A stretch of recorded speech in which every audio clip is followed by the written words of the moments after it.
So last time we discussed many issues about this whole process, the funeral process, and we mentioned that there are 5 main steps in this funeral process.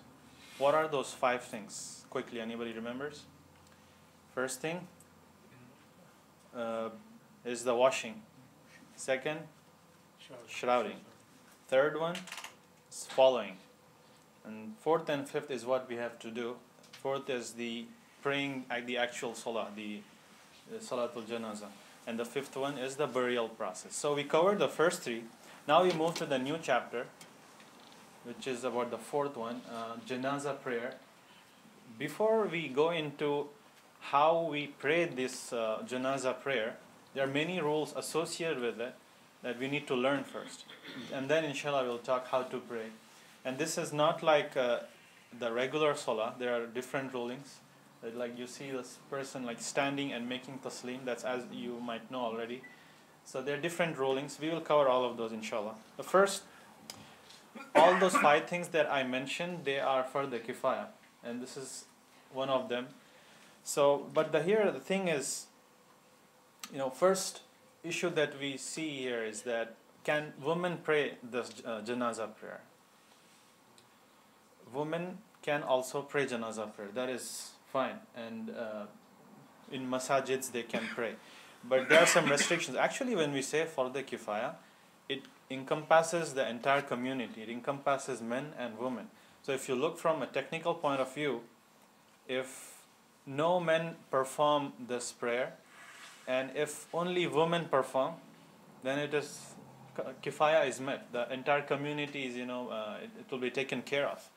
But for example, if sometimes maybe it happens that there are no men, maybe they all went for something like maybe battle or something, and somebody died in the city, and only women pray the janazah, for example. But if women don't pray and they just get buried, then even women will be responsible for this because they are part of the community. And when you say for the kifaya, it includes both men and women.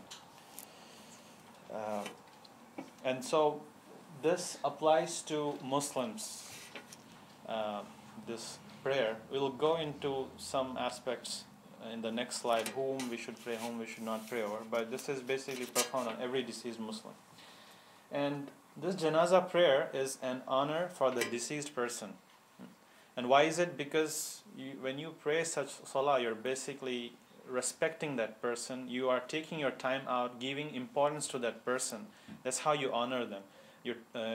You basically show importance to that person. And after the person dies, his account gets logged. His good deeds and bad deeds, everything is logged. But there are few things that can benefit the deceased. We will go over that list sometime later on when we talk about grave and so on. But the number one thing that you can benefit the deceased at this point, that is this prayer, the Janazah prayer. And just like throughout the year we wait for this one night, right? What night is that? The Laylatul Qadr. We wait for it because we know that night if you pray and if your prayer get accepted, you get how many years of rewards? More than 83 years of rewards. So some occasions are blessed than others. And for the deceased person, this is the moment that, that's, if you want to do something really great for that person, never miss this prayer. Whatever you do, adjust your schedule. Always try to be on time to pray this particular prayer. And this prayer, we'll go over it in detail, but the main highlighting thing in this whole prayer is the dua that we make for this person, deceased person. And when we say dua and what dua should we recite and so on, that again will come when we actually go into that prayer. But there are mainly 6 things that we see that in that dua we ask for that person. If we combine all those ahadith and all those dua, we see that 6 things are being asked for the deceased person. What are those 6 persons? 6 things. First is, of course, the forgiveness of that person. That's the most important thing. That's this whole prayer about. Forgiveness. His sin should be forgiven. And second thing is the mercy for that person. May Allah show mercy on that person. We make that dua. Why? Because, that whole journey that he goes through, that grave and that resurrection and hisab kitab and then Jannah, there are a lot of things involved. And each and every step, this person needs mercy of Allah subhanahu wa ta'ala. And maybe he might enter Jannah, but what if that time of crossing the Sirat, the bridge, if that is very difficult for him, he will face a lot of trouble. And some people will cross it very quickly, but some people might have problems. So if Allah's mercy is there on that person, all these stages, hisab kitab and crossing the Sirat, all this becomes easy for that person. And also the third thing is the rewards. We have to ask Allah subhanahu wa ta'ala that whatever rewards this person has earned, may Allah accept it and multiply it many times. And Jannah, again, and also the punishments of the grave and the fire. So these are the 6 things that are there. So remember these in your du'as. So, when we say Janazah prayer, we said it's for the kifaya. Everybody has to pray it in order for the communal obligation to be met. Some people leave it okay, but there's sometimes this fardu kifaya doesn't apply to every person. Doesn't apply. It's not like compulsory. Like any other thing in Islam, we have like 5 main categories again in this. Everything can be divided into 5 categories. We say it's wajib, mustahab, mubah, makruh, and haram. Right? Everything falls into these 5 categories. Basically meaning few things are compulsory, few things are recommended, few things is permissible, and few things are disliked, and few things are like absolutely prohibited. So same thing with janazah prayer. There are some situations where you cannot pray janazah prayer for that person. And there are some cases it is okay to pray, and even if you don't pray, that is fine. What are those cases? Let's see quickly. I have about 10 cases. We'll go over them. The first one, children.